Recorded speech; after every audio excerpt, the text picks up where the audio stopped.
And the Taiwan International Boat Show will debut at the Kaohsiung Exhibition Center next week. On display will be luxury yachts and Taiwan's first private marina. The Kaohsiung Exhibition Center officially opened in mid-April, and one of the first exhibitions will be the Taiwan International Boat Show on May 8th. Organizers say that luxury lots with a total value of more than 7 billion NT will be on display. There will be more than 60 luxury yachts displayed indoors and outdoors. Taking a look at these yachts, costing upwards of 10 million or more each, we can see that they come with a kitchen, social area, and private KTV. Even if a yacht does not frequently go out to sea, there are still expenses to be paid in the form of dockage fees. This is Taiwan's first private marina. We hope to make it professional and suitable for docking yachts.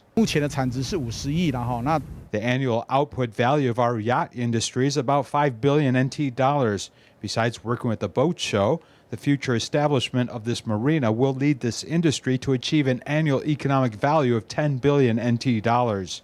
Kaohsiung's yacht industry will build upon its first-class shipbuilding technology to bring more business opportunities to the city.